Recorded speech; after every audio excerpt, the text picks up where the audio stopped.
Estás escuchando Milenio 3, por Ayuka Nanika. Bajé del camión a estirar las piernas. Miré hacia el cielo y... Anoche vi algo espectacular en el cielo que no puedo explicar. Quiero informar del avistamiento de un ovni. Miles de casos en estos últimos 50 años. Vi un objeto salir del agua y elevarse directamente al cielo. Dimos aviso del avistamiento de un ovni. Miles de documentos y fotografías. He visto por lo menos 9 esta mañana con mis ojos y... Miles de testigos asombrados. Bueno, ahora creo en ellos. Asustados. Le dijo a mi padre, tienes que cerrar la puerta porque esos seres van a venir a por mí. Y fascinados. Son muy brillantes, como una estrella, y cuando se acerca, bajan de intensidad. ¿Y qué pasará la noche del próximo 9 de junio? ¿Serán capaces de mostrarse ante vosotros? Alerta OVNI 2012. Milenio. Buenas noches, amigos. Estaba dando los últimos apuntes a la historia con la que íbamos a comenzar. Y digo íbamos porque la radio siempre es sorpresa. Siempre es constante movimiento, también para los casos. Quizá esta promoción que habéis escuchado ahora mismo al empezar el programa tenga algo que ver. Es muy adecuada. Los testimonios de lo extraño relativo al fenómeno ovni o en los suburbios de esa categoría, donde hay casi de todo, se está multiplicando y lo estamos viendo. ¿Somos nosotros generadores también de esa apertura de conciencia? ¿De que muchas personas no tengan miedo y nos cuenten sus casos? ¿De que no se sientan como locos, como testigos de algo imposible, sino como individuos que pueden contar su vivencia? Lo estamos viviendo. Han llegado nuevos casos. Uno de ellos, en la provincia de Murcia, en una pequeña aldea, donde la observación de una de estas efigies o sombras, siempre os estoy hablando de encuentros cercanos con lo que sea, figuras humanas, se produce dentro de un inmueble aislado, pero la protagonista observa la figura de grandísimo tamaño, casi encorvada para no darse con el techo, dentro de su propia habitación.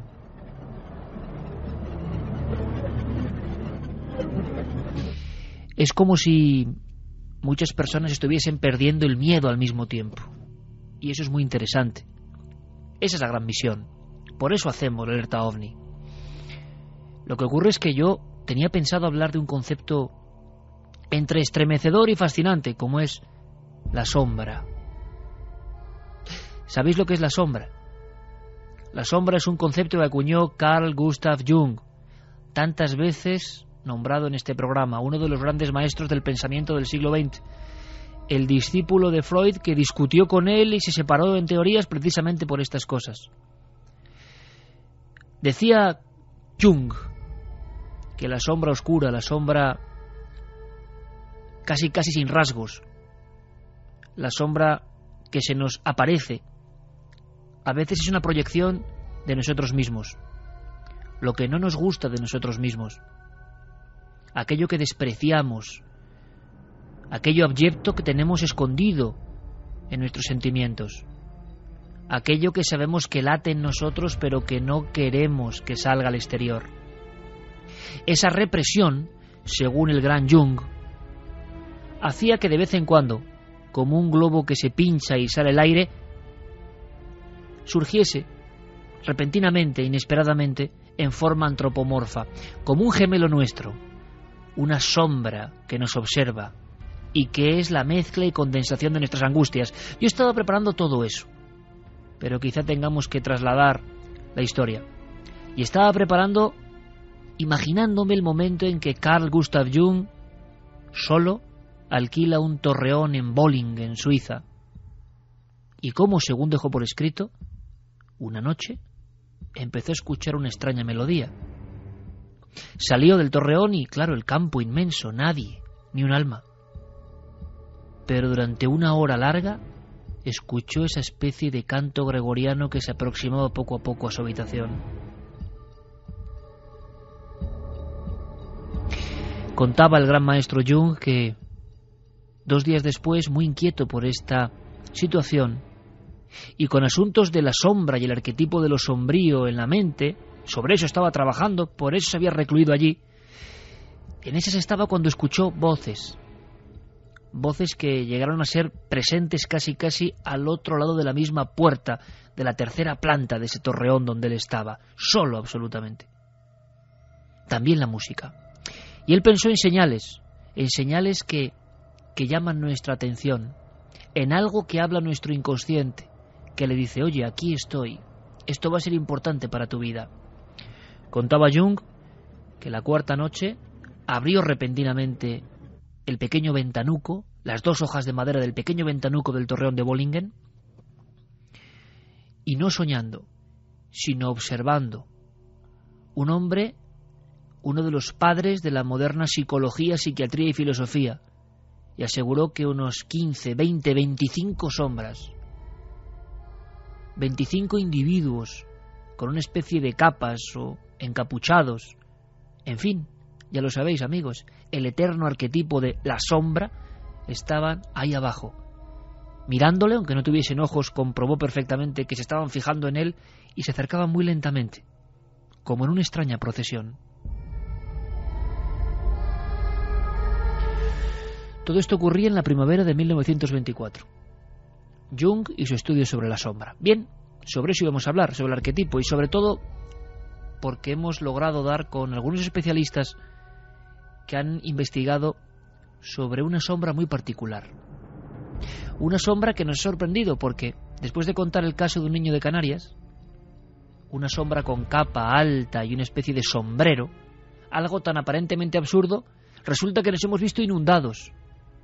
Decenas y decenas de casos, nombres y apellidos. Esta noche hemos creído que era el momento idóneo para escuchar a esos testigos de la sombra. Una sombra tan concreta, con ese sombrero.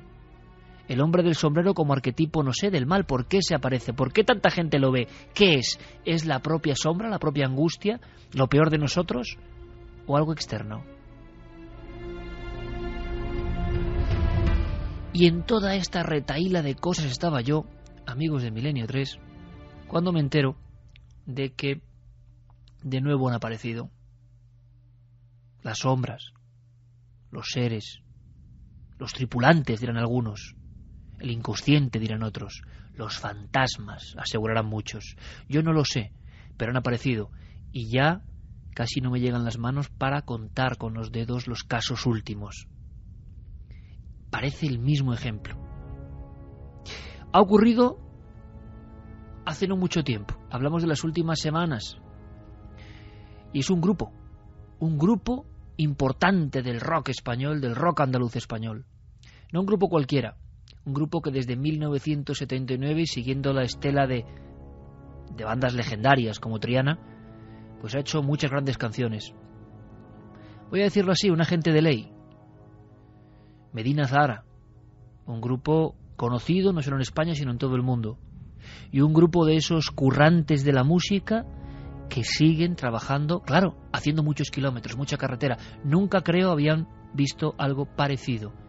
Tenemos contacto a estas mismas horas y se le agradezco porque están prácticamente finalizando concierto a Carlos Rivera. Carlos Rivera es el bajo de Medina Zahara y lo que han visto, en fin, tenéis que opinar vosotros, porque coincide con varios testimonios y no debe ser fácil contarlo. Ahora, la impresión viva de quien ha visto algo que oficialmente es inconcebible, pero que ahí estaba, en la carretera, y que se parece mucho a la sombra de las que os he hablado durante estos 10 minutos. Vamos a conectar. Están en la provincia de Cáceres todavía. Carlos Rivera, buenas noches. Buenas noches, Iker. Ante todo, muchísimas gracias por atender la llamada de Milenio 3. Hombre, gracias a vosotros por llevarme. Porque lo que os ocurrió, claro, lo que os ocurrió hace unas pocas semanas realmente, ¿no? Estamos hablando de principios de abril. La madrugada del 31, bueno, del 1, era ya la madrugada del 1 de abril. ¿Dónde os encontrabais, Carlos? En Madroñeras, en Cáceres. Veníamos de tocar de Madroñeras y allí, bueno, de camino yo me fui para Córdoba con los técnicos de sonido, ¿vale? Porque ellos se quedaron a dormir, mi grupo allí en Madroñeras y tal, pero nosotros pues decidimos volver para Córdoba. Yo que tengo a la mujer ahí a ver si voy a ser papá o no y me quise estar con ella más tiempo, ¿no? Entonces pues bajé para Córdoba con la furgoneta. Estamos Vale, hablando de qué hora, Carlos, más o menos. Pues serían entre las 4:30 y 5 de la mañana, más o menos. Carretera... En la Nacional 432, creo que es, la de Córdoba-Badajoz, vamos. Y vamos dirección Córdoba. Habíamos pasado ya Zafra, íbamos dirección Córdoba.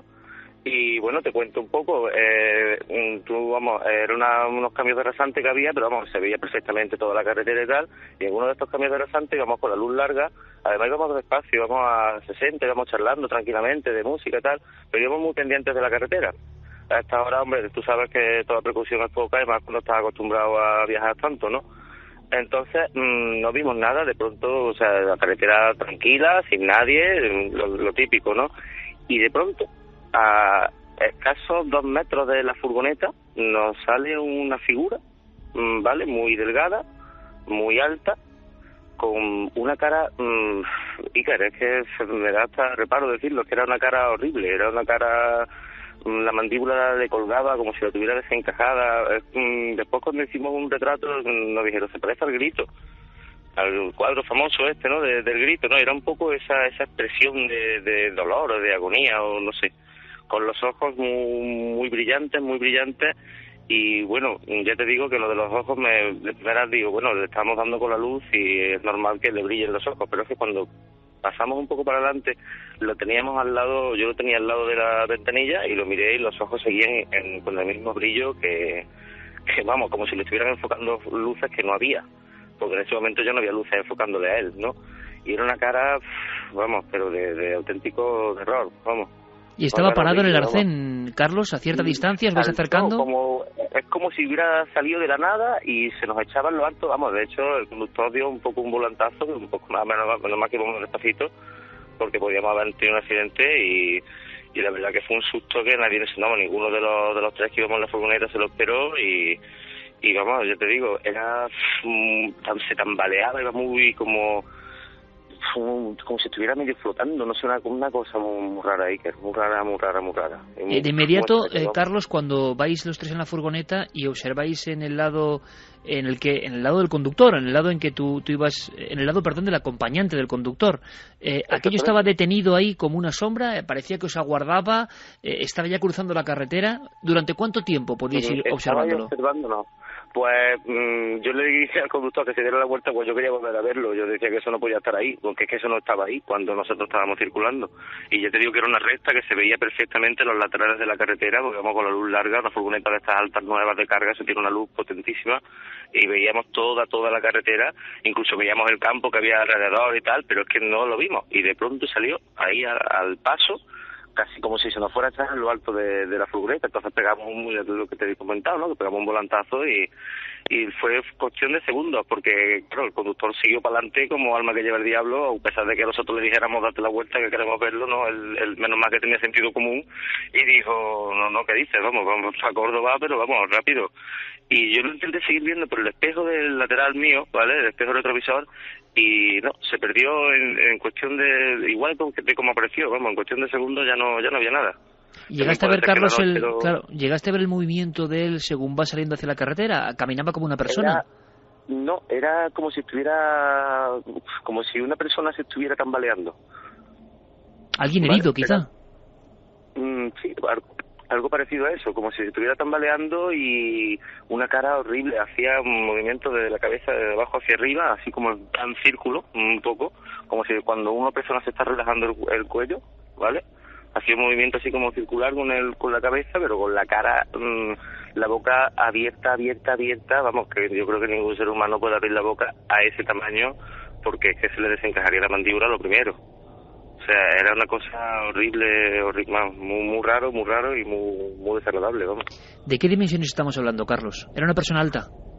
Pues tenía que ser bastante alta, porque después cuando volvimos por la zona, había como al lado de la carretera los típicos pasantes estos para que pase el agua, tal, ¿no? Pues entonces yo creo que estaba ahí, metido, ¿vale?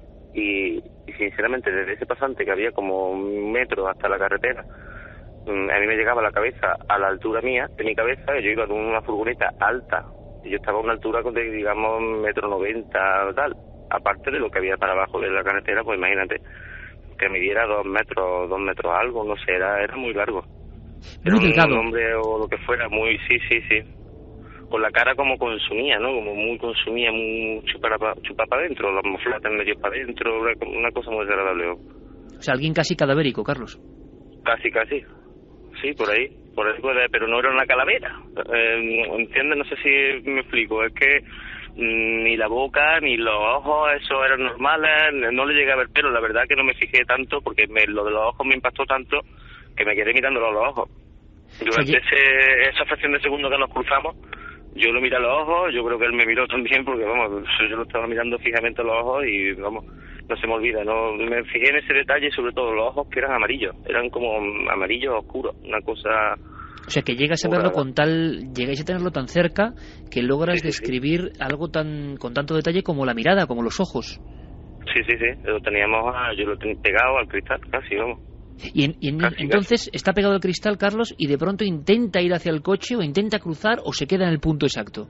Se queda en el punto tambaleándose, pero es que claro, como apareció de repente, nuestra impresión fue que se nos echaba en lo alto del coche. Lo primero que llegamos a pensar era que había algún borracho, que vendría de alguna feria, de algún pueblo, lo que sea, pero es que estábamos en mitad de la nada, en un punto kilométrico, y que Zafra todavía quedan lo menos 15 kilómetros para llegar a Zafra. El siguiente el pueblo anterior, pues no sé exactamente la distancia, pero también bastante más de hecho, o sea que no sé a esas horas que podía hacer eso y vamos, nos impactó muchísimo. ¿Te dio la impresión, Carlos, o os dio la impresión a los que ibas en el vehículo de que eso era un ser humano o que no tenía nada que ver con lo lógico? Que era algo que, yo no sé su naturaleza, pero que desde luego en nada se parecía a lo natural. No, natural no era. Ni los movimientos que hacía, ni la boca tan enorme, ni esa cara, eso no era natural, ni mucho menos humano. ¿Vestimenta, Carlos, en algún momento pudiste apreciar algún tipo de traje? ¿Llegaste a ver, por ejemplo, las manos? No se le veían manos, tenía como una especie de, lo que te comenté, que era como una especie de chaquetón anorak, así raro, pero yo no le vi manos ni le vi nada, reflejaba muy bien la luz, desde luego, era como, según mi compañero, si se fijó más en el traje de él, me dijo que era como blanco. Pero ya te digo, yo me quedé con la cara, mirándole la cara fijamente y me como congelado, ¿no? Como que te quedas paralizado, vaya, cuando ves algo así. Y no me fijé en el detalle del traje, pero mi compañero sí me lo dijo, que era blanco, era como que describía que reflejaba toda la luz de la furgoneta. ¿Tú crees que los vio? ¿Perdón? ¿Él los vio? ¿En la figura crees que os llegó a visualizar? Yo estoy seguro de que a mí me vio. Porque yo lo miré a los ojos y él estaba mirándonos. Él estaba mirando lo que pasaba al lado de él y mi cara lo tuvo que ver a través del cristal, la tuvo que ver, vamos. Y después, Carlos, imagino la reflexión, las dudas, los pensamientos. Llegas a Córdoba, estás con tu esposa, el resto de compañeros que van contigo lo ven exactamente como tú. No hay la menor duda de que eso ha ocurrido. Pues nada, yo la verdad que se lo conté a mi mujer me dijo que vaya tela, ¿no? Lo que has visto, que tal. Pero no le quise dar más importancia porque digo, bueno, no será, yo qué sé, a lo mejor yo no quise darle más historia a eso, pero cuando tú la semana pasada contaste una historia muy, muy, muy parecida, pues ya se me congeló la sangre y te tuve que poner el medio diciendo, vamos a ver que yo he visto esto, o sea, que es que yo he sido testigo de esta figura, yo he visto esta figura. Pero es que te voy a decir otra cosa más que me he enterado hace un día, ¿vale? Yo tengo familia en un pueblo cercano a la zona, que es La Coronada, ¿vale? Es una aldea de Fuentevejuna, y me contó mi tía, dice, pues tú no sabes que llevan los niños de la zona asustados desde hace 2 veranos porque ven una figura blanca por allí, por las noches. De hecho, por lo visto hicieron una batida y todos los adultos buscando a dicha figura, pero no apareció ni volvió a aparecer, pero que la vieron algo también, y no te digo que está a 50 kilómetros de la zona esta, como mucho, vamos.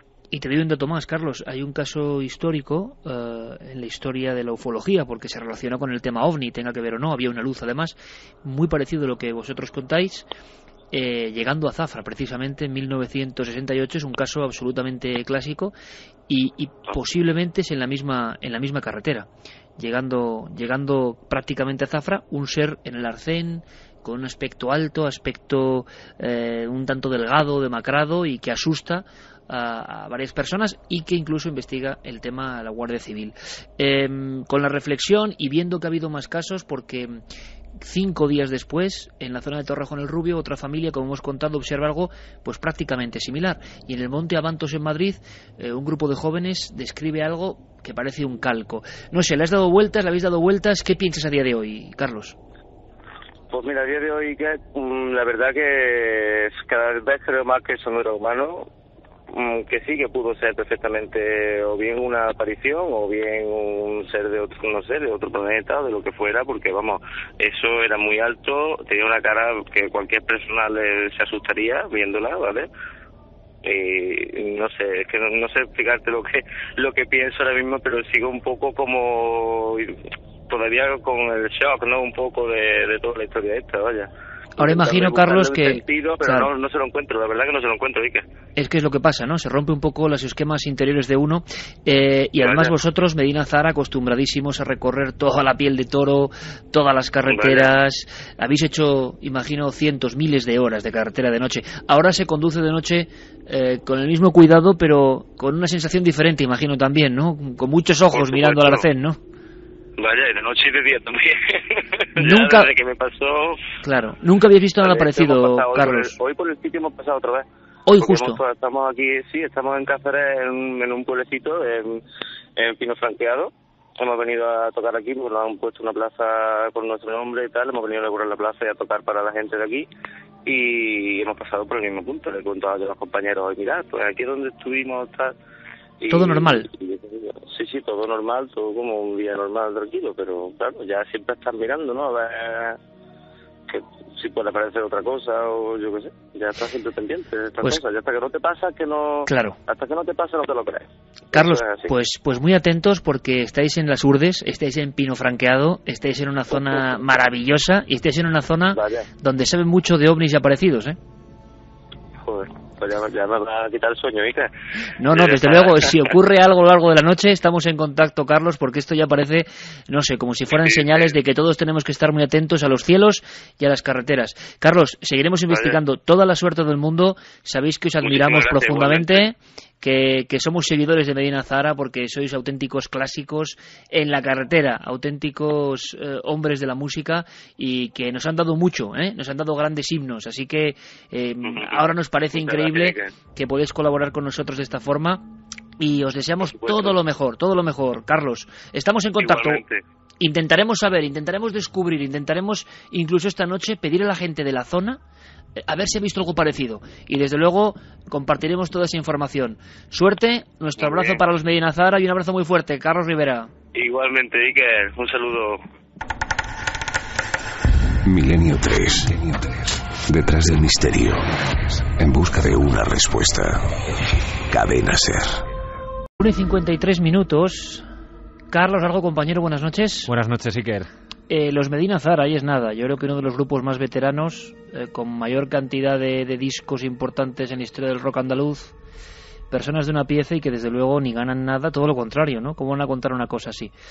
La descripción que nos hicieron fue impresionante, la crónica que nos contaron por escrito antes de escucharles fue maravillosa, el impacto que tenían, la capacidad, al ser varios testigos, de observar la figura, sobre todo porque dos de ellos, como seguidores del programa, habían visto una de mis reflexiones en las que hablábamos de ese caso que tú has investigado, Torrejón el Rubio, 6 de abril, carretera hacia Trujillo, y una familia en 2 coches aterrorizada por un ser idéntico, más o menos 2,5 metros o muy parecido. Pero quiero que cuentes algo antes de que lleguen las noticias. Has acudido rápidamente al lugar de los hechos con los compañeros, con estos enormes músicos de Medina Azahara, y habéis descubierto algo en el lugar que igual tiene que ver o no, en el punto exacto, y que os ha helado la sangre, sinceramente. Sí, desde luego que sí, porque era un elemento con el que no contábamos ni siquiera ellos, porque tal y como ha contado Carlos, ellos les ocurre esto de madrugada, en plena oscuridad, no podían apreciar nada más que esa figura, ese ser que se aparece prácticamente delante de ellos y que tienen que esquivar. Y efectivamente llegamos por la tarde para hacer una primera avanzadilla antes de realizar la investigación nocturna y para recrear, digamos, el recorrido que ellos hicieron. Y bueno, la primera sorpresa que nos encontramos fue que había una torreta eléctrica, que es un elemento que se está repitiendo constantemente en cada una de las experiencias que nos han contado los testigos. Y luego, por otro lado, la que más impacta, y que es la que tú ya adelantabas, Carlos y César, en este caso, por teléfono ya nos decían que estaban allí, y bueno, nosotros mientras estábamos acercándonos notábamos ya el miedo en sus palabras.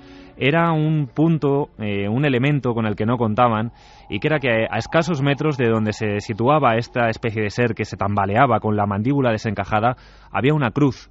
Una cruz de pequeño tamaño, rodeada de flores y de elementos como un limpiaparabrisas. Había también otro elemento que era como una especie de foco de un coche. Y bueno, pues todo parecía apuntar de que se trataba de un promontorio que remarcaba que allí había habido un accidente.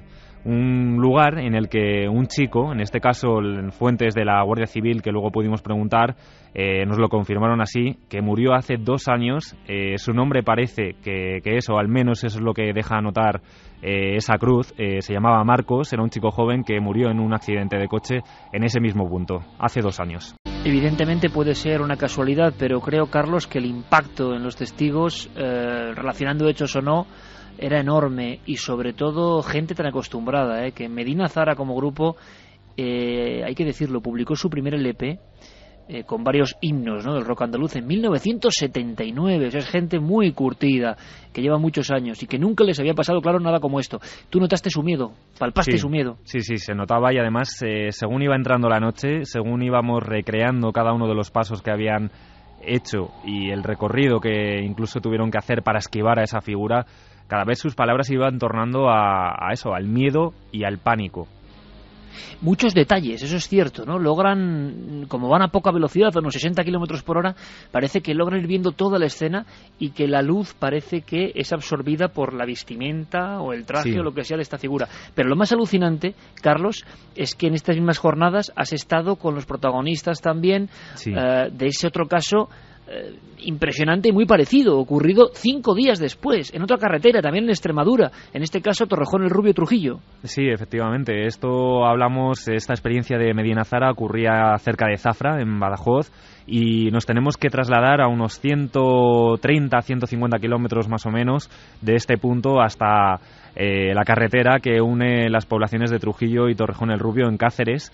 Y efectivamente estuvimos con Evaristo, que ya habló con nosotros, estuvo explicándonos esa experiencia que tuvieron unos familiares, 2 coches que se dirigían a pasar las vacaciones de Semana Santa, y que ya en la lejanía pues avistaron una especie de individuo muy similar, de gran altura, y que cruzaba nuevamente la mirada con una de las protagonistas, con Cristina, que era esta familiar. Estuvimos allí sobre el terreno. Son sitios diferentes, Iker. Nuevamente aparecía ese elemento que era la torreta de electricidad pasando por encima de ese lugar de la aparición. También en el caso de Torrejón el Rubio, también lo pudimos comprobar. Los testigos nuevamente, en este caso no quisieron hablar, pero sí que como portavoz Evaristo nos llevó hasta el kilometraje. Una señal marcaba una recta desde donde pudieron divisarlo ya unos cuantos metros antes, y nuevamente es eso, como un punto luminoso, una especie de individuo brillante que llama la atención de los testigos, en primer caso del primer coche, que tiene que nuevamente esquivarle, y luego pues la reacción de esa testigo, de Cristina, que cruza la mirada y se queda aterrorizada. Incluso nos hablaba también de un niño que iba presente también en el coche y que ha estado incluso varias noches, como es normal, sin pegar sueño, sin pegar ojo. Y no nos extraña, Carlos, pero hay algo más que comentaremos después de las noticias con otros muchos casos. Ese tambalearse, esa experiencia de alguien que está como errante, muy alto, es idéntico al caso de Abantos. Sí. La descripción que hacen los compañeros, sobre todo Carlos Rivera, bajo de Medina Zara, es idéntica al de los compañeros del Monte Abantos en octubre del 2011. Bueno, vamos a descongestionar, vamos con toda la actualidad, noticias del misterio en la SER, y enseguida estamos con mucha más información. El caso del asesino del Zodíaco nunca ha estado cerrado, pero una nueva teoría apunta a que el hombre que cometió 37 asesinatos en San Francisco entre los años 60 y 70 podría estar vivo. Al asesino le gustaba jugar con la policía y obligaba a los periódicos a que pusieran una palabra en particular en el crucigrama del día siguiente que tendría que ver con su próximo crimen. El criminólogo Vicente Garrido nos hace el perfil de este asesino. El asesino del Zodíaco fue uno de los primeros asesinos que introdujo una correspondencia fluida con la prensa y con la policía.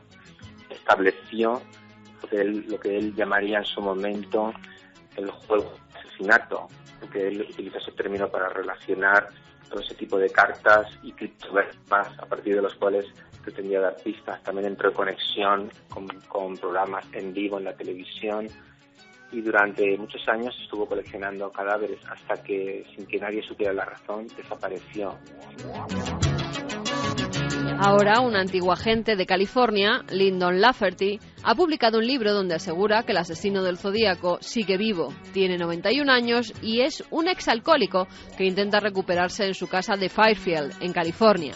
El escritor también asegura que su ira asesina provenía de que su mujer le era infiel. Y si la policía nunca descubrió su identidad, fue porque el juez era el amante de la mujer de Zodiac. El profesor Vicente Garrido nos da su opinión. Bueno, la persona que está diciendo que sabe quién es el Zodíaco es un policía que conoció la verdad en aquel momento, pero que por diferentes razones no pudo hablar. De alguna manera se le ordenó no investigarlo. Esto es un problema, ¿verdad? Porque la policía tiene muchos mecanismos para derivar la información y hacer que se sepa. Luego otro problema que encuentro con esta situación es que me parece bastante baladí la explicación que da, en el sentido de que se convierte en un asesino implacable porque su mujer le engañaba.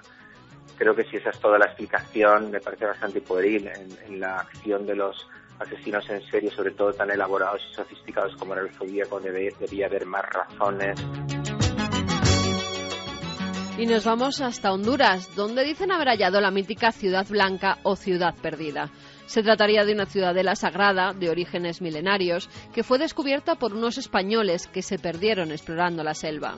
Otras versiones apuntan a que los indios Pech aseguraban que existía una ciudad blanca que había sido edificada por los dioses y que tenía grandes columnas de piedra blanca tallada. Las ruinas se encuentran en el bosque tropical de la Mosquitia y fueron descubiertas gracias a imágenes digitales de escaneo aéreo láser, ya que es imposible, debido a la densidad de vegetación, acceder a la zona ni por río, ni por aire, ni mucho menos a pie.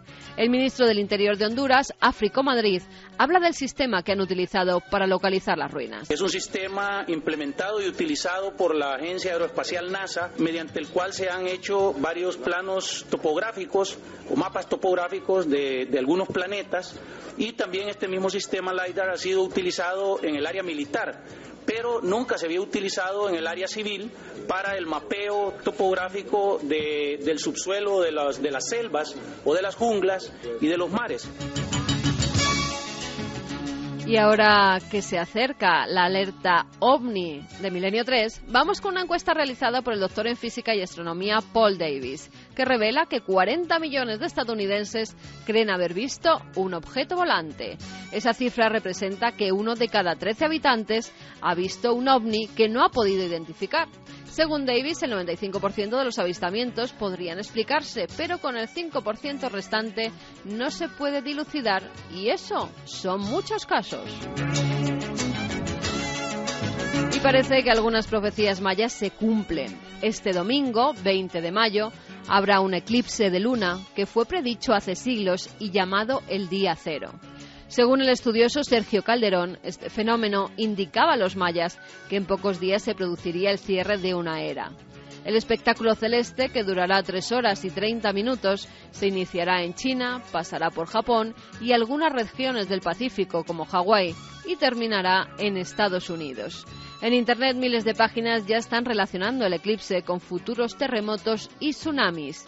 Y también con una cuarteta de Nostradamus que dice: Día 20 de Tauro, la tierra tan fuerte temblará, el gran teatro atestado se hundirá, el aire, cielo y tierra oscurecerse y temblar. Entonces Dios, con sus santos, al infiel arrollará. Esperemos que esta vez Nostradamus no acierte en su predicción. Por hoy es todo. La semana que viene, mucha más información aquí en Noticias del Misterio.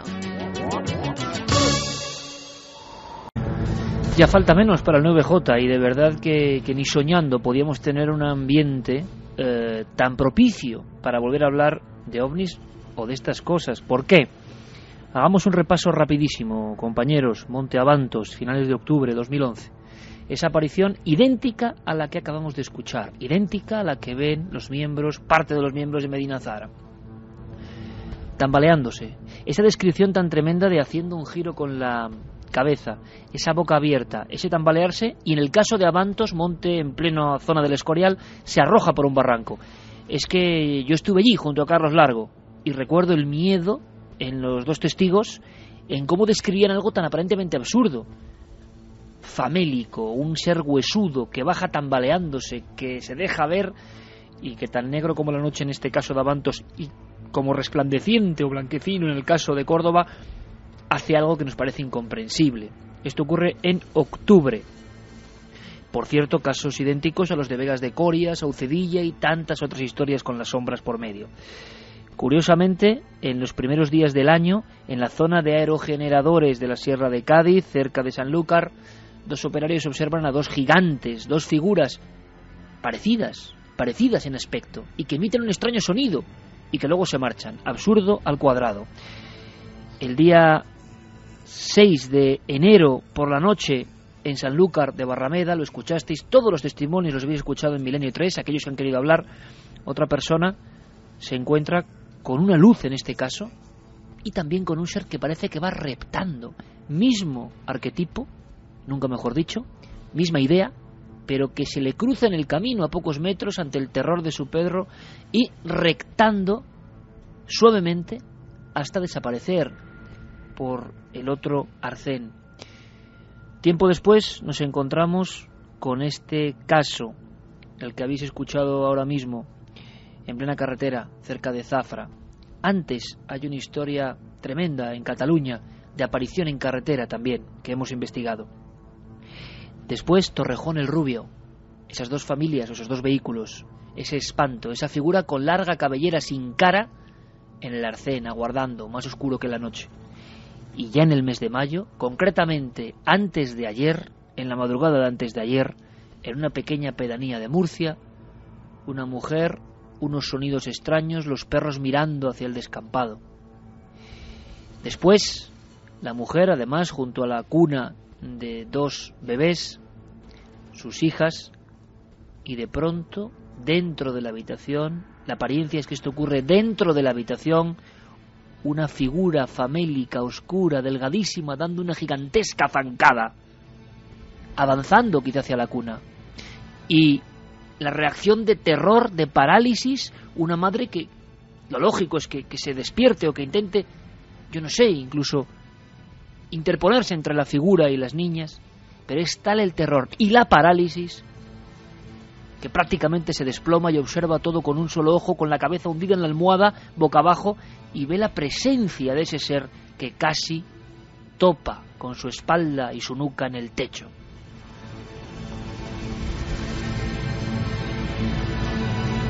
Y yo añado, nada nuevo bajo el sol. Esta misma descripción ocurre, por ejemplo, en una casa de Cantabria en 1980. En este caso incluso es un matrimonio y el marido en un arrebato intenta abalanzarse contra la figura y ésta se disuelve. Una figura que casi tocaba el techo, idéntica. Pero, y quizá estamos contribuyendo a ello, los testigos hablan, y yo me alegro tanto, que un grupo de la trayectoria y que se juega tanto, ¿no?, contando esto, lo cuente porque lo ha visto. Seguramente si uno lo piensa más, si uno macera los pensamientos, dice, bueno, no lo voy a contar. Pero pasan dos cosas con estos casos, cuando son verdad. Puede ocurrir que haya miedo, pero por otro lado, la necesidad de contarlo. Y si ellos nos ven o ellos nos tienen cierto aprecio, que es mutuo, lo pueden contar. Necesita el testigo que vea las sombras, necesita el hombre o la mujer que ha visto un ser, un humanoide, un espectro, lo que sea, si es verdad, contárselo a alguien. sentirse que no es único. En el fondo necesita darle un sentido a algo que no lo tiene. Y estamos recibiendo un sinfín de informaciones a este nivel, y algo debe estar ocurriendo. Como decía el diario Pueblo, algo está pasando. Carlos, compañero, por lo tanto repetimos las vías de contacto. Hemos lanzado al aire una encuesta que tienen todos en ikerjiménez.com, que desvelaremos el día 9J, para saber cómo está el patio en el mundo hoy en día. La alerta que comentaba, o la encuesta mejor dicho, que comentaba Carmen en el informativo es interesantísima en Estados Unidos, y nosotros también queremos sondear, pero sobre todo esta noche queremos seguir recogiendo casos. Si tenéis ese valor, que hace falta y mucho, lo sé, podéis contarnos vuestra historia, sobre todo si es reciente. Estamos hablando de 7 casos en los últimos 5 o 6 meses, y eso nunca ha pasado, que sepamos. Carlos, vías de contacto. Desde luego que las abrimos en nuestro correo electrónico, como siempre, milenio3 con número @cadenaser.com, la página web cadenaser.com y las frases de los oyentes, y las redes sociales Facebook, Twitter y Google Plus en la nave del misterio. Y hablabas de esa doble encuesta que hemos puesto y que perdurará durante varias semanas en ikerjiménez.com. El debate de Milenio 3. Por un lado tenemos la pregunta ¿qué son los ovnis? Hemos puesto varias opciones, como que pueden ser naves extraterrestres, viajeros del tiempo, entidades de otras dimensiones, artefactos humanos secretos o confusiones y fraudes. Y por otro lado también tenemos abierta esa segunda pregunta, si se verán ovnis en la noche del 9J. 2 opciones, el sí o el no. ¿Y tú qué crees, Carlos? Yo creo sinceramente que algo vamos a ver. Yo también. No sé por qué. Tengo ese el pálpito. Presentimiento, sí. Tengo el pálpito. El miedo, por cierto, compañero, parecido en esa familia, además una familia de importante, vamos a decirlo, posición cultural. Estamos hablando de personas normales.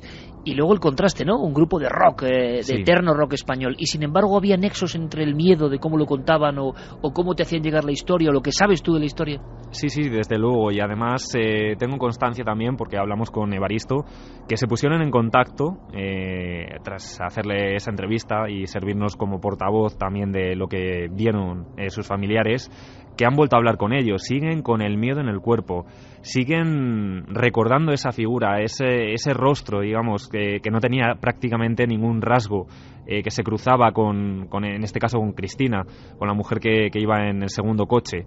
Y bueno, pues tenemos constancia también que les han hecho llegar ese testimonio del grupo de Medina Zara y que se han sentido también comprendidos, pero por otro lado han vuelto a sentir ese miedo, han vuelto a recordarlo y bueno, pues Evaristo nos decía que sí, que se han sentido reconfortados, pero por otro lado que quieren olvidar y cuanto antes.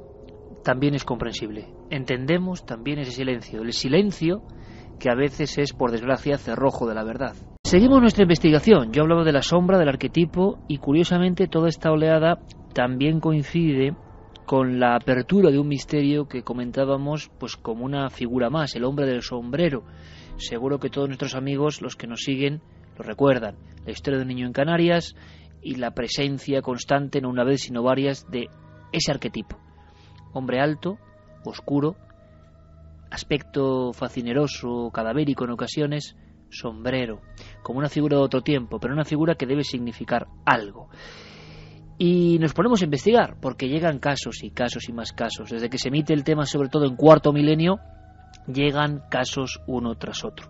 Por cierto, mañana en Cuarto Milenio, casualidad, serendipia, sincronicidad, llamadlo como queráis, el testimonio de 2 jóvenes, de 2 muchachos jóvenes, que no muy lejos, ya en la provincia de Córdoba, de donde ha ocurrido este último caso de Medina Zara, observan prácticamente lo mismo. A diferencia, ellos 2 estaban fuera del coche y llegan a alumbrarlo con las linternas. Y la descripción es que aquello se tragaba la luz de la linterna. En la misma zona, prácticamente, en la misma comarca, y una figura idéntica. Eso sí, este caso ocurrió hace 5 años, pero el miedo, como comentaba Carlos Largo, perdura. El miedo no se va tan fácil. Iker, perdona, dime. Estaba acordándome, estuvimos, por cierto, con esta persona, con Evaristo, justo en el punto de avistamiento, estaba recordando a tan solo 40 kilómetros de Monroy. Recuerdas que estuvimos también con dos panaderos de allí de la zona y que tuvieron también el avistamiento de una gran luz que prácticamente convirtió la noche en día. Están en una zona también muy próxima. Zona caliente, sin duda, y donde habrá compañeros y amigos peinando el 9J, y de eso hablaremos luego, de todas las novedades que se siguen incorporando, porque las hay en nuestra alerta OVNI. Como decíamos, cuando esta sombra aparece ya no en la carretera, sino dentro de casa, puede adoptar formas que nos sorprenden, sobre todo por lo común de los testimonios. Hablamos de ese arquetipo, de esa idea general en el inconsciente colectivo. Nos hemos quedado muy sorprendidos y hemos hablado incluso con científicos porque no entendemos. Tantas personas han podido ver en diferentes etapas de su vida al hombre del sombrero. ¿Qué sentido tiene? Bueno, estaremos muy atentos esta noche a los testimonios que nos lleguen. Los cuidaremos como oro en paño. Pero lo que no esperábamos, Carlos, es que hubiese incluso personas, investigadores, que a raíz de un caso personal dedicasen prácticamente su vida a explicar el misterio del arquetipo del hombre del sombrero. ¿Y has dado con él? Sí, desde luego ha sido sorprendente. A raíz de todas las historias que nos han hecho llegar tanto los oyentes como los espectadores de ambos programas, pues encontramos una página web y bueno, nos pusimos en contacto rápidamente con su creador. Su nombre es Tim Brown y la página web de la que hablamos es thehatmanproject.com, el hombre del sombrero, el proyecto del hombre del sombrero. Si los oyentes incluso quieren echar un vistazo a la página, es sorprendente porque recoge una cantidad enorme de historias de gente que ha convivido con esa experiencia de haber visto al hombre del sombrero, a esa silueta negra de capa y sombrero de ala ancha que, como tú decías, Jaime veía, ese niño canario que vive atormentado por esta experiencia terrible de esas pesadillas. Escuchamos a este hombre, a Tim Brown, que tiene, yo creo que el honor de ser iniciador en un misterio tan específico, pero si está ocurriendo en otro país, vemos que también ha ocurrido en España. Hemos recibido decenas de casos y algunos tienen que escucharse esta noche. Casos de personas como vosotros, los oyentes de Milenio 3, como cualquiera de vosotros, como nosotros, que tenían guardado, que hicieron una celda del cerebro, esos pequeños compartimentos, el encuentro con el hombre del sombrero. ¿Qué habrá detrás de todo esto? Vamos a conocer a Tim Brown. Carlos.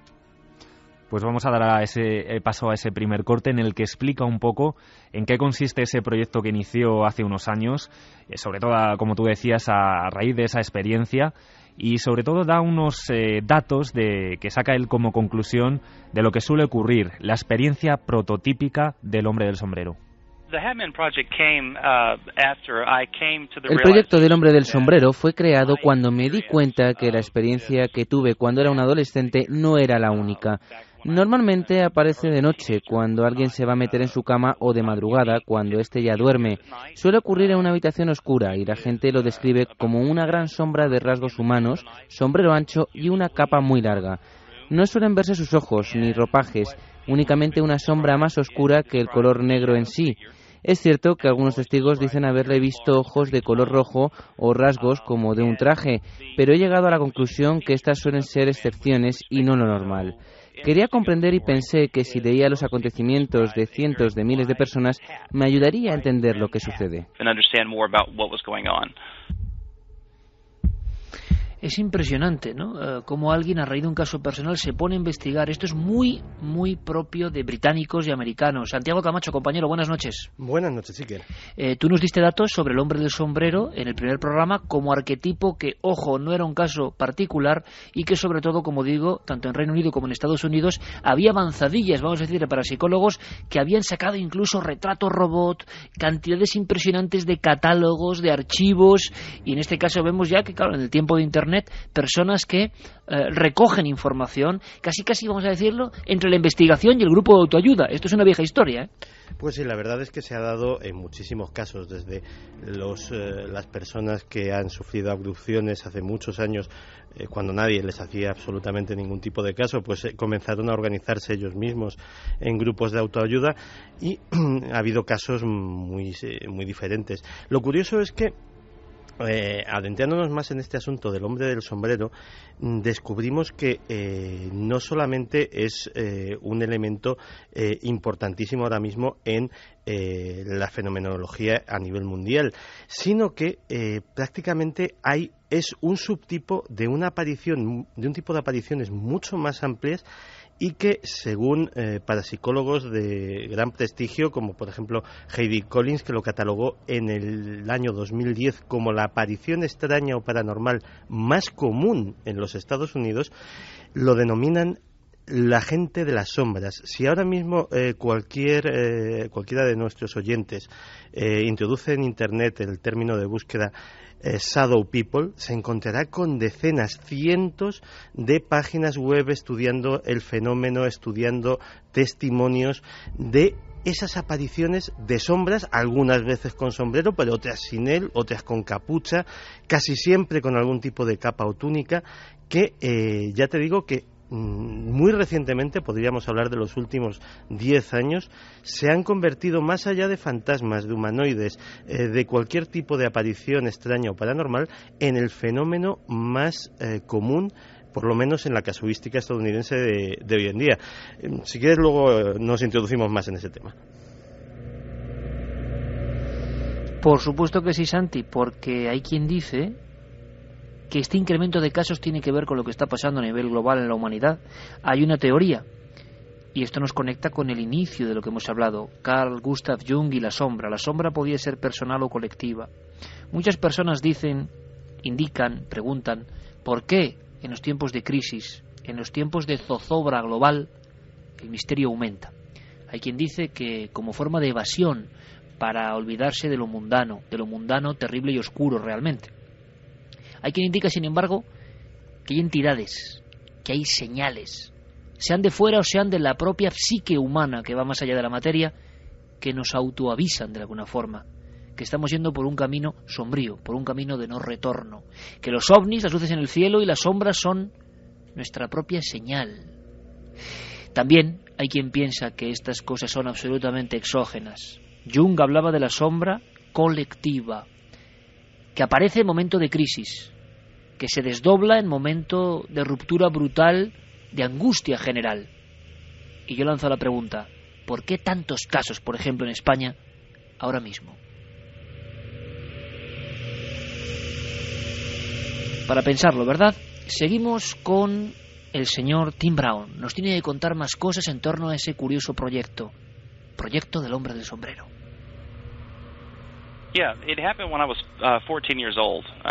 Ocurrió cuando tenía 14 años. Estaba viviendo con mi abuela y mi bisabuela. Eran sobre las 12 de la noche y estaba tumbado en la cama. Acababa de estar viendo la televisión y me iba a dormir. Y sentí una presencia. No me moví porque estaba realmente asustado. No podía mover mis ojos. Y entonces fue cuando vi una figura, una sombra. Pensé que alguien había entrado en casa, pero todo lo que hacía allí era estar quieto, de pie, y mirar hacia la habitación de mi bisabuela, hacia la mía y hacia la de mi abuela. Es un vigilante, él vigila. Cuando me quise dar cuenta, desapareció. Y recuerdo que al día siguiente, cuando hablé con mi abuela, me confesaron que pocos días antes ellas también habían tenido una experiencia similar, y lo describían de la misma manera.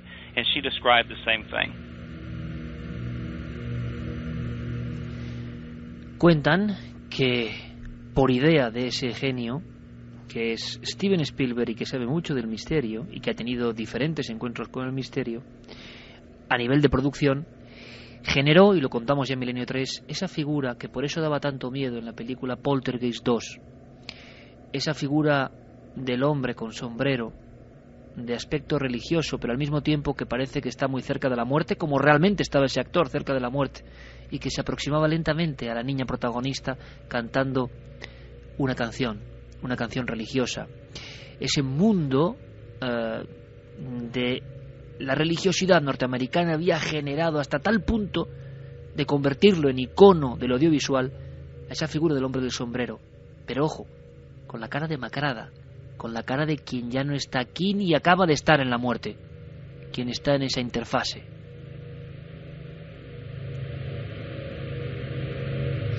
Y a raíz de ese caso personal y de ese tesón por explicarse a sí mismo qué ha pasado, la investigación y el proyecto del hombre del sombrero. Porque yo estoy convencido de que nadie que esté al margen de esto puede entenderlo. Nadie que no haya estado en la situación de esos dos vehículos en Torrejón el Rubio, de ese vehículo en Abantos, de ese hombre con su perro en Sanlúcar de Barrameda, de ese vehículo llegando a Zafra. Quien no ha visto esto de cerca no puede entenderlo.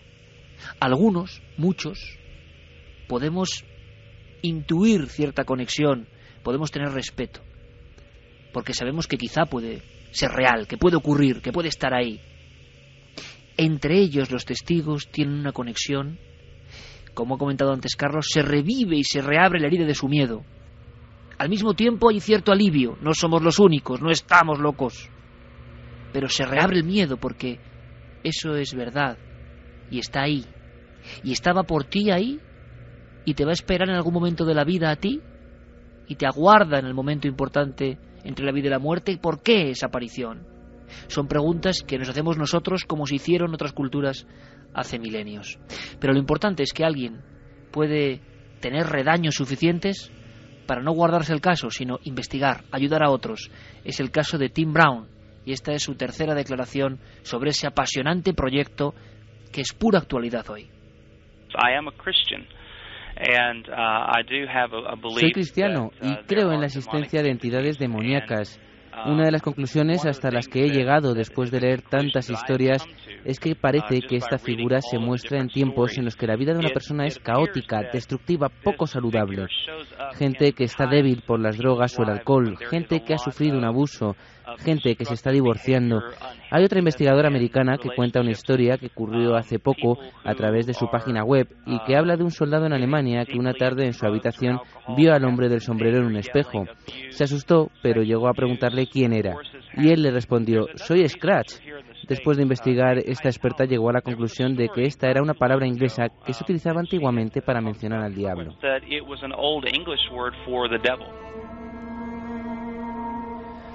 Tenemos las vías abiertas, como siempre, en Facebook y en Twitter, La Nave del Misterio. Ya sabéis, nuestro canal oficial y el único que nosotros tenemos, que yo tengo, vamos, y que Carmen tiene y que coordina Guillermo León. Ahí toda vuestra información puede ir. También cadenaser.com es el lienzo en blanco y el correo electrónico milenio3@cadenaser.com. Estamos sedientos de conocer vuestra opinión y vuestros casos. Pero ¿por qué no rápidamente, casi en impactos, en flashes, Carlos? Tanto Fermín Agustí como tú habéis ido compilando información que se enhebra en este pentagrama de músicas que nos pone ahora nuestro compañero y comandante en la nave musical, Noel Calero. Porque es una información que sabemos que llega, y sobre todo llega a quien lo ha vivido. Vamos con un caso tipo, casos que nos han ido llegando a raíz de que nosotros abriésemos la manija del tema Hombre del Sombrero. Carlos, caso 1. Pues el caso 1 nos llegaba, en este caso la protagonista es Cristina. Desde siempre, desde pequeña nos contaba que, pues había visto a este señor del sombrero, tal y como todo el mundo parece llamarle. Por otro lado, también nos dejaba entrever que no era una niña muy miedosa. Sin embargo, cuando recuerda esa etapa, pues sí que recuerda esas pesadillas con este hombre y que además lo describe de una manera totalmente terrible, y ahora pasaremos a escucharla. La única forma en la que pudo, afrontar sus miedos fue pasando de dormir sola a dormir con su hermana en otra habitación, en la misma habitación, las dos camas juntas, y de esa forma fue como consiguió que todos estos miedos desapareciesen. Pero fíjate la descripción que nos hace Cristina de este hombre del sombrero. Sí que recuerdo con muchísimo miedo la etapa que tuve muchísimas pesadillas, y era en concreto con ese hombre, con el sombrero, con la capa, con unos zapatos así picudos, las manos así alargadas, y vamos, que yo lo veía totalmente real. Y cuando me despertaba gritando y venía mi madre, yo sabía que estaba en los pies de la cama agachado, tenía seguridad de que estaba agachado en los pies de la cama. Y me daba muchísimo miedo moverme porque la sensación era que estaba ahí. Pero lo que sí que es verdad que lo recuerdo con muchísimo miedo, y muy, muy real.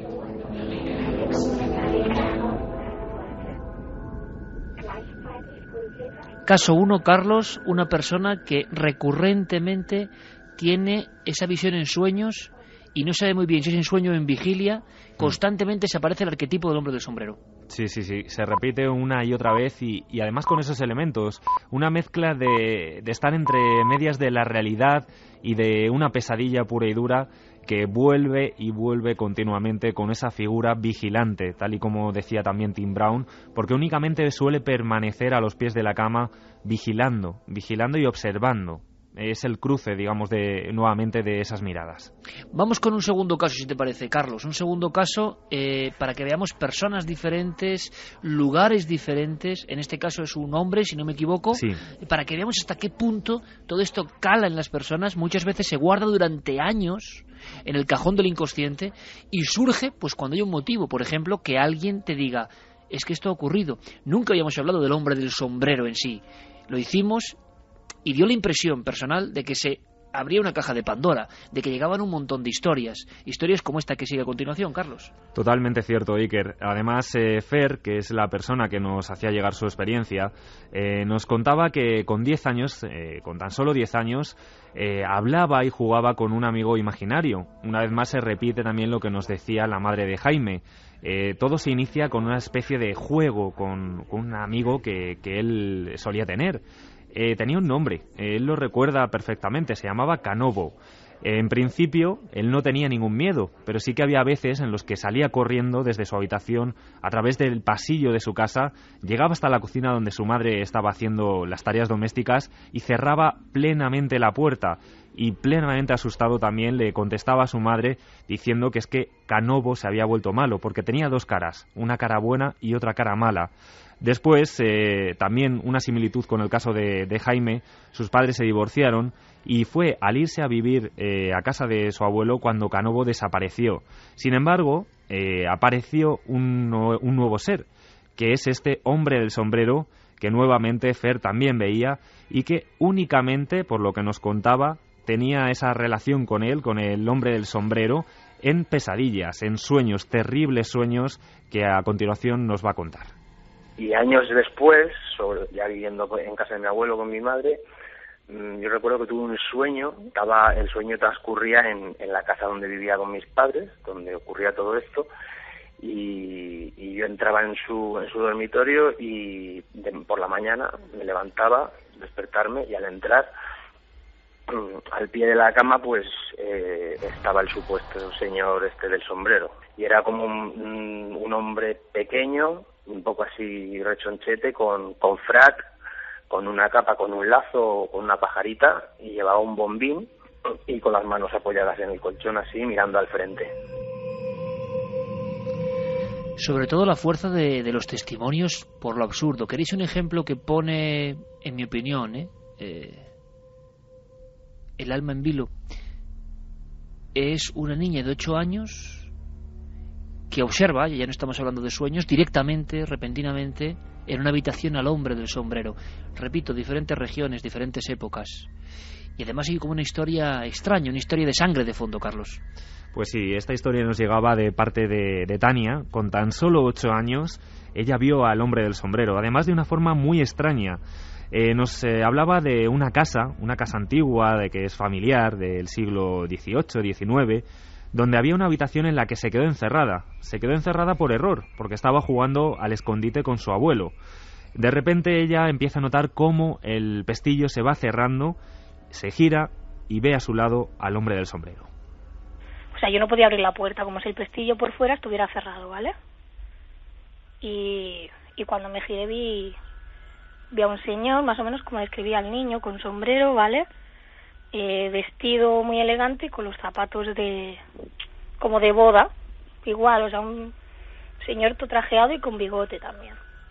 Cuando yo vi a este señor me quedé un poco paralizada y de golpe él siguió hacia la torre, ¿vale? Hacia la puerta que comunicaba con la pequeña torre esta, y se giró en un momento como haciendo el gesto de que lo siguiera, ¿vale? De golpe se para, me giro, miro la pared y una mancha de sangre enorme. Además, esa mancha de sangre debe tener cierta historia y más personas, más testigos, tiempo después observaron al mismo hombre del sombrero, o eso es lo que les llegó a ella, ¿no? Sí, porque Tania también nos relataba que, bueno, pues desgraciadamente era una casa en la que un familiar había enfermado y había muerto de cáncer, Y bueno, pues ella, digamos que rápidamente después de esa experiencia, se negó en rotundo a ir a aquella casa. Su madre continuamente le preguntaba que por qué, nunca llegó a confesarlo hasta casi cuando cumplió la mayoría de edad, con los 18 años.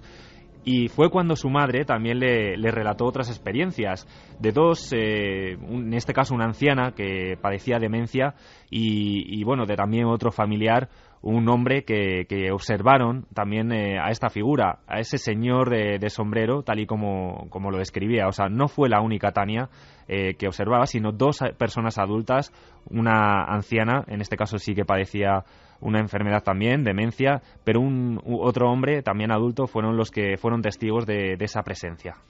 Bien, nos queda, por supuesto, sondear vuestras opiniones. Lo hacemos de inmediato, compañeros, con qué está llegando esta noche concreta, esta noche tan idónea para hablar de esto, ¿no? Pero además quiero saber, por parte de Santiago Camacho, ¿qué dicen a nivel parapsicológico también, por ejemplo, en Estados Unidos, que parecen la vanguardia de estas investigaciones? ¿A qué conclusiones están llegando poco a poco en torno a este fenómeno? Pero quiero que también abramos abanico para la ciencia y el pensamiento. Psicoterapeuta y psicóloga Arantxa Goñi nos habla un poco de ese inicio, de ese primer ladrillo oscuro que yo quería proponeros, ¿no?, en la construcción de esta noche. Carl Gustav Jung y concepto de la sombra. ¿Por qué? Porque habéis escuchado, por ejemplo, a Tim Brown hablando de que la inmensa mayoría de casos son de personas en proceso de crisis, en proceso de angustia. ¿La angustia puede cobrar forma? ¿O alguien nos avisa de nuestra angustia o se acerca a nosotros con nuestra angustia? Por otro lado, la figura más temida, el orbe cristiano, en la iconografía cristiana, no es sino una sombra a la que se le adecua una guadaña, y es la muerte, una sombra oscura, más oscura que la noche, detalle que también se ha descrito varias veces, que viene lentamente a por nosotros cuando es nuestra hora. ¿Tiene algo que ver ese encuentro con la sombra? ¿Es como una especie de muerte aparente, muerte simbólica, muerte mental, una conexión a este nivel de símbolos? Vamos a escuchar a Arantxa Goñi. El concepto de la sombra, como comprenderéis, amigos, es inmenso. Parece que Jung, sobre todo después de esa experiencia en Bollingen, sabía demasiado. El arquetipo de la sombra. Y en este es en el que realmente podemos aunar lo que dice Jung con todos los casos, algunos de los casos, algunas de las explicaciones que se pueden dar con los niños que sufren terrores nocturnos o pesadillas. En ese arquetipo de la sombra está depositado todo lo que reprimimos, todo lo que no queremos vivir conscientemente. En ese arquetipo de la sombra tenemos la angustia, el rechazo, los bloqueos y los traumas. Esa sombra puede ser personal o puede ser colectiva. La mente es muy poderosa y tenemos un sistema, nuestra parte emocional, que depende de cómo estemos y los niveles de angustia, en donde activamos un arquetipo. Yo creo que el arquetipo existe, que el hombre de negro existe. Lo único que lo activamos y abrimos igual esa puerta de ese arquetipo. Por eso mismo también hay que enseñar en esos momentos, por ejemplo a los niños, pero también a otras personas, a que puedan cerrar esa puerta que fue activada o abierta en un momento de crisis. Porque normalmente ese tipo de situaciones no se dan cuando el ser humano, la persona, es una persona que está bien, tranquila y sin ningún trauma emocional en esos momentos de su vida. Normalmente se da cuando ocurren situaciones o de crisis o de ansiedad o de rupturas. Estaréis conmigo, Arantxa Goñi lo he explicado perfectamente. En esos momentos límite aparecen estas figuras. ¿De dónde vienen?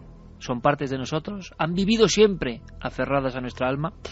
¿Quién sabe? Pero ha repetido Arantxa la palabra arquetipo y es error mío no haber definido un poco más ese concepto de arquetipo. Le pediremos ayuda al doctor Cabrera. ¿Qué será eso del arquetipo? Un arquetipo es una idea inconsciente que está metida en la cabeza de un gran colectivo de personas, habitualmente de una cultura, pero a veces de todas las culturas, y que de vez en cuando sale en forma de sueños, en forma de ideas artísticas, o incluso de forma consciente en pinturas o en evocaciones. Eso es un arquetipo como definición. Claro, como un libro abierto, doctor Cabrera. ¿Y qué opina él de que el arquetipo que se repite como emisario del miedo como si hubiese unas figuras del miedo, sea algo que lleva sombrero. ¿Qué puede representar? Bueno, este tipo de figura, como un hombre capa negra, sombrero, etcétera, con una cara maligna, si es un arquetipo, que algunos lo dudan, sería un arquetipo de la cultura más bien occidental, porque lógicamente en otras culturas no hay esa vestimenta. Por lo tanto, sería un poco una mezcla de ideas occidentales del maligno, más o menos vestido de forma moderna, antigua, una mezcla. Pero es sobre todo una especie de idea colectiva. Yo no me atrevería a decir que esta figura es un arquetipo tal cual. ¿Es un arquetipo o no? ¿Y cuáles son los otros arquetipos? Eso, si os apetece, si queréis, para otro día, ¿verdad?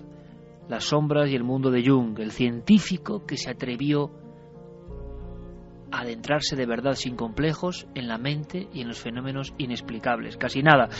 Pero tenemos esta sección de los arquetipos, posiblemente, de las ideas extrañas, y tenemos más casos, más testimonios. Pero antes, Santi, como decíamos, ¿a qué conclusión llegan los investigadores del misterio, los parapsicólogos en Estados Unidos, por ejemplo? Sabemos que hay toda esta investigación, toda esta gran cantidad de casos. Vale, ¿qué nos cuentan? ¿Qué conclusiones tienen? Claro, porque efectivamente aquí estamos ante un fenómeno que tiene fascinados a buena parte de los parapsicólogos estadounidenses, sobre todo por dos cosas: por la tremenda extensión que está cogiendo y porque es relativamente nuevo en cuanto a esa magnitud. Es decir, antes podíamos encontrar en la literatura de casos pues más antiguos, a lo mejor casos que se asemejaban, pero con esta profusión el fenómeno es muy reciente, con lo cual le están dedicando mucho tiempo y mucho esfuerzo, y obviamente se han apuntado explicaciones de todo tipo. Desde el punto de vista de la parapsicología más escéptica, lógicamente pues se recurre pues a las alucinaciones, a las experiencias hipnagógicas, pero hay una explicación que es absolutamente fascinante, y es aquellos parapsicólogos que creen que son visiones, sean alucinatorias o bien sean que porque el fenómeno que vamos a describir nos abre el campo de visión a otras realidades, provocadas, agárrate, por la estimulación electromagnética del lóbulo frontal. Es decir, actualmente nuestro cerebro está sometido a una cantidad de radiaciones electromagnéticas absolutamente inédita en la historia de la humanidad. Todos en nuestras casas tenemos una red wifi, tenemos un teléfono inalámbrico, tenemos uno o varios teléfonos móviles, más las radiaciones electromagnéticas a las que estábamos acostumbrados, tanto las naturales como las propias ondas de Milenio 3 que están llegando ahora mismo pues a miles y cientos de miles de casas. Pues bien, esa acumulación podría estar excitando partes del cerebro de una forma que hasta ahora no lo había conseguido y provocando estas visiones. Ya desde un punto de vista mucho menos racionalista, pues lógicamente se han aportado explicaciones de todo tipo. Una de ellas pues tiene mucho que ver con lo que hemos estado escuchando sobre los arquetipos, que se trata de un egregor, que se trata de una criatura, si no proyectada por cada una de las personas que lo ven, sino proyectada por el inconsciente colectivo. Se trataría de la sombra de todos nosotros que se está intensificando de tal manera que está llegando a coger corporeidad y está llegando a coger plasmación física. Otra de las explicaciones, esta bastante inquietante, es la que vendría a señalarlo como una especie de heraldo de algo. Siempre, y yo tuve ocasión de vivirlo en primera persona porque estuve en Point Pleasant, donde se apareció el célebre Mothman antes de que ocurriesen una serie de dramáticas circunstancias allí, pues se ha asociado a que algunas apariciones extrañas podían ser el prolegómeno o el aviso de tiempos difíciles o de tragedias de gran magnitud. El que esto sea tan extenso, Dios no lo quiera, podría precisamente ser el inicio de algo incluso a nivel planetario. Lo que sí tienen muy claro, por ejemplo, es que no se trata de fantasmas, es decir, las apariciones fantasmales tienen una serie de características muy determinadas. De hecho, no son sombras, son figuras más o menos tenues, a veces completamente corpóreas, pero que desde luego no son una sombra, una silueta como describen los testigos, más oscura que la propia oscuridad, que destaca. Que se repite constantemente, además, como algo que es como muy visual, que lo perciben muy bien los testigos. Sí, además tiene otra característica, si cabe, más aterradora. Comienza viéndose en la mayor parte de los casos en la visión periférica. Tú estás tranquilamente en tu habitación leyendo, durmiendo, y de repente por el rabillo del ojo ves algo o crees ver algo que cuando vas a enfocar la vista ya no está ahí. El problema es que eso se va haciendo muchas veces cada vez más frecuente y cada vez va cogiendo más corporeidad, cada vez va siendo más fácil de ver hasta que tiene lugar, digámoslo así, el avistamiento en toda regla. Y el comportamiento muchas veces de estas criaturas oscuras, si cabe, tiene una característica incluso más espantosa, que es que está dotado de unos movimientos convulsos. Parece como si alguien manejase una cámara de vídeo, un reproductor de vídeo, y le fuese dando al avance rápido y a la pausa a intervalos regulares. Se mueve muy rápido, se queda congelado, desaparece atravesando paredes. Eso también es otra de las características que dan muchísimos testigos. Y por último, desde el punto de vista religioso, hay efectivamente quien lo ha asociado, si no a Satán, a algún tipo de demonio. ¿Por qué? Porque también es muy común en los testigos la aparición no solamente del miedo o de la inquietud lógica, sino de todo tipo de sentimientos negativos, desesperación, tristeza, melancolía, como si ese ser les proyectase en sus mentes toda la negatividad que puede llegar a sentir un espíritu humano.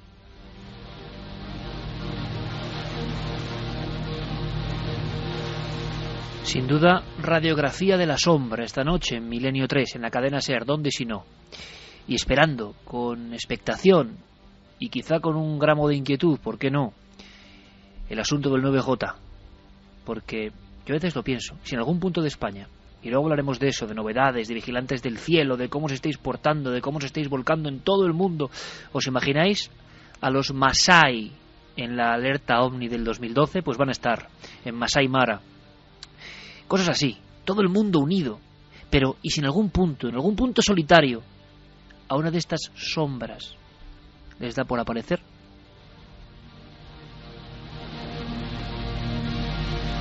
Veréis, hay mensajes que son tremendos. Se habla mucho, ¿no?, de la banalidad de las redes sociales en ocasiones para los mensajes, de estar todo el mundo riéndose de todo el mundo, chistes, de perder el tiempo. Se habla mucho de eso en los medios, pero también hay que reconocer, y yo lo hago aquí, que por ejemplo la gente milenaria es fantástica, es impresionante, y a veces tiene unos titulares, a veces llega a unas conclusiones que desde luego yo no llegaría nunca, y en tan poco espacio. Por ejemplo, Juan Carlos Lorente dice, fijaos, porque yo creo que esto tiene mucha miga de verdad: el hombre del sombrero en el ámbito rural ¿no son los espantapájaros? He dejado estos 3 o 4 segundos que Noel suba la música porque todo el mundo ha visto un espantapájaros. Tienen sombrero, casi siempre, solos.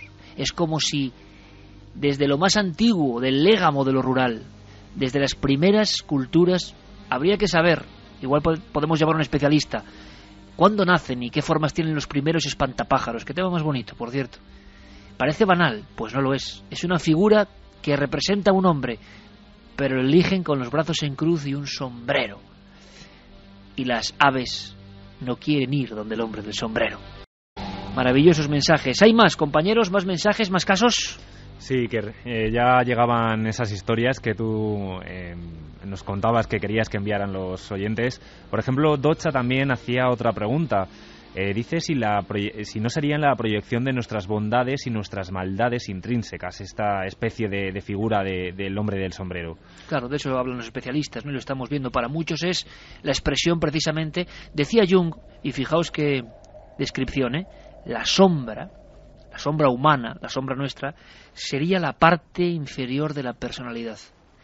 Pensadlo, parte inferior de la personalidad, seguramente la más densa, la más ligada a los actos más animales, la que menos nos gusta, vamos. Felicidad también nos decía que esta figura la vio de niña en la puerta de su baño. SL también nos decía que ha tenido 3 sueños. En los 3 aparecía un hombre que se acercaba a él con características parecidas. En los 3 sueños le hacía siempre la misma pregunta. Y por ejemplo, mira, nos llegaban 3 casos que la verdad es que comparten similitudes. Susana Dávila nos decía que ha llegado a ver hace un par de años a un hombre en las habitaciones de su cuarto. Era un hombre alto, con pantalones negros y camisa blanca, que no podía verle el rostro y que desapareció delante de sus propios ojos. Lo vio tan claramente que no puede ser un error. Tenía unos 25 años en aquella época y además otros amigos también lo han visto cuando han estado de visita por su casa. Lola Sánchez Miguel también decía que la primera vez que recuerda que vio al hombre del sombrero tenía unos 10 u 11 años y fue a pleno sol. Aquí cambia, digamos, el arquetipo y no es por la tarde ni por la noche, sino a pleno sol en medio del campo en un pueblo de Cáceres. Dice que estaba pasando unos días en casa de sus abuelos y que no estaba atravesando ningún mal momento ni nada parecido y que después ha tenido muchas otras pesadillas con este personaje. Y para finalizar también nos llegaba un mensaje de Mario Leonardo que decía que a él también le ha pasado, que dormía con su hermano de 10 años y lo alucinante fue que años después, hablando sobre este arquetipo del hombre del sombrero que le aterraba, es que su hermano mayor le confesó que él también lo había visto en la misma habitación. Y yo os lanzo la siguiente pregunta, a estas horas de la noche, prácticamente a las 3 menos 10 de este día de mayo del 2012. ¿Tanta gente puede estar equivocada? ¿Tantas personas que ahora tienen más posibilidades que nunca para compartir su información? Tanta gente que lo cuenta hasta con ese desgarro, tanta gente que lo ha tenido guardado durante años, tanta gente simplemente es víctima de pesadillas, sueños, obsesiones. Claro que sí, pesadillas, sueños, obsesiones tienen que ser un porcentaje importante. Ahora, ¿será el 100% de los casos? ¿Y ese porcentaje que no encaja? ¿Qué es? ¿Quiénes son?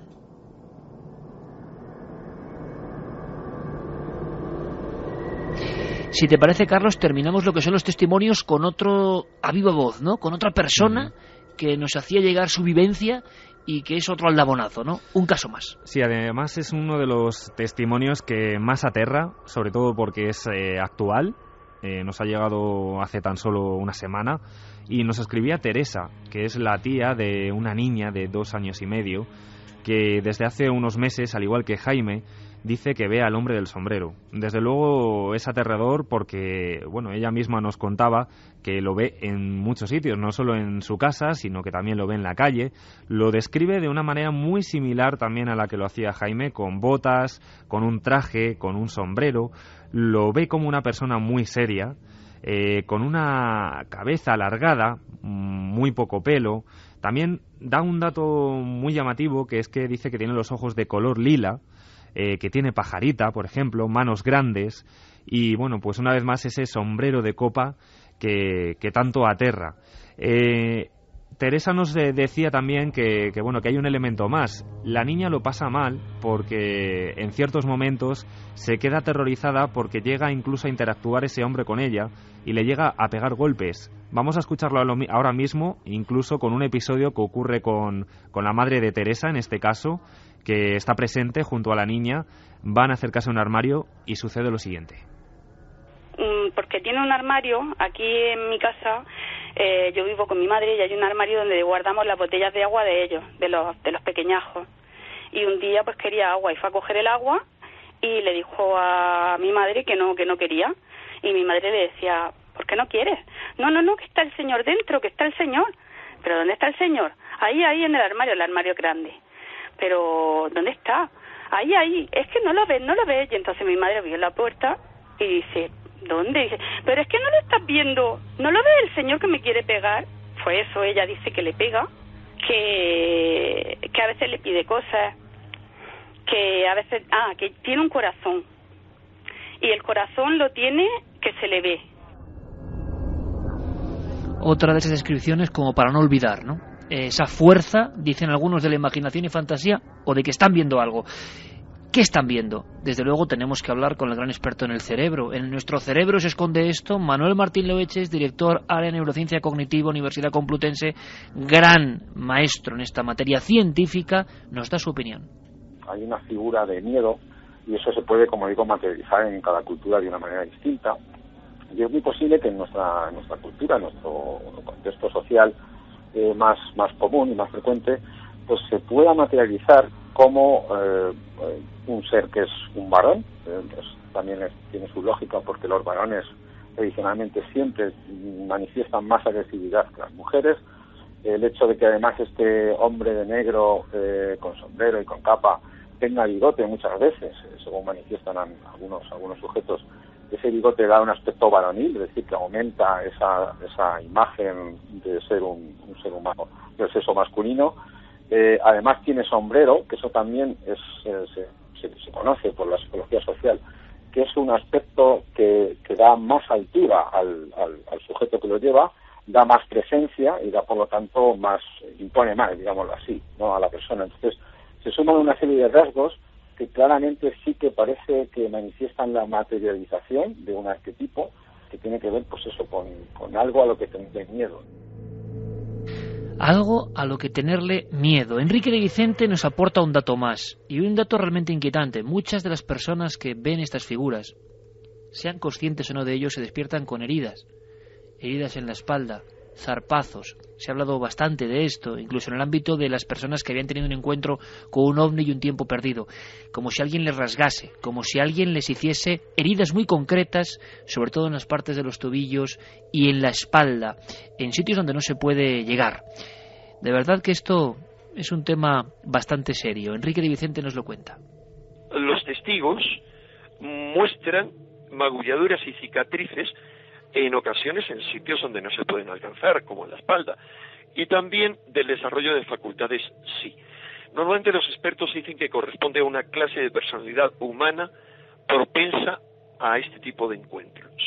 Según algunos expertos, como el doctor Kenneth Ring, que ha estudiado este tipo de fenómenos asociados a las experiencias cercanas a la muerte, él cree que pueden representar un próximo paso en la evolución de la conciencia humana, en el que de momento no hay control de esas experiencias, pero es un primer paso. Un primer paso. Conozco muchos casos de personas que tienen esas extrañas marcas, estigmas, heridas. Bueno, me habré arañado, me lo habré hecho. Y a veces, solo a veces, han resultado ser el último episodio de una de estas visiones. Le dejamos a Enrique lanzar una opinión a vuela pluma. ¿Y por qué? Porque yo creo que es relativamente acertada, o tiene que ver con lo que decía Jung. A veces el caso tiene que ver con una sola persona. En otras ocasiones es la colectividad la que está generando este egregor, este daimon que dirían los griegos, esta figura, esta entidad oscura. Está pasando ahora. Enrique de Vicente, estudioso tantos años de estos temas, tiene esta opinión concreta que se puede compartir o no, pero que no deja de ser sugerente y no deja de ser colofón para esta radiografía de las sombras de esta noche en Milenio 3.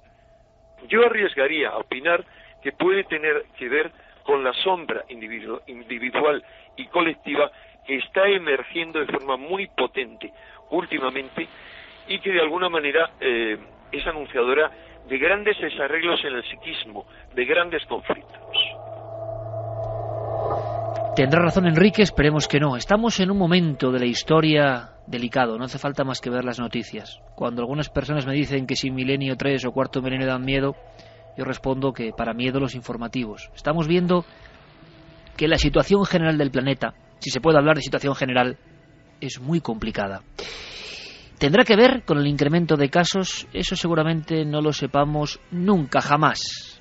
Pero sí sabemos una cosa que es importante, que las personas, muchas, no mienten, que algunas pueden estar equivocadas, que algunas pueden estar incluso confundidas, sentir estímulos y contar cosas que realmente no son así. Pero es imposible, ante la cantidad increíble, los cientos de casos, que todo el mundo se equivoque en el mismo sentido. Es decir, hay un fenómeno real, hay un espejo real que a veces nos devuelve nuestra propia imagen deformada o nos hace penetrar en ese otro mundo que parece de cuento, de fantasía, y también en ocasiones de terror. La sombra inquietó a Jung, y Jung por estos temas se enfadó con Freud, que quería dejarlo todo en las cajas herméticas de la pura ciencia. Y parece que no hay nada científico en la mente y en todo lo que nos rodea. Hay quien dice que en determinados momentos de nuestra vida bajamos nuestro nivel de conciencia y aparece lo irracional. Y como emisarios de lo irracional, estas sombras, de las que hoy hemos intentado humildemente hacer nuestra fotografía de palabras.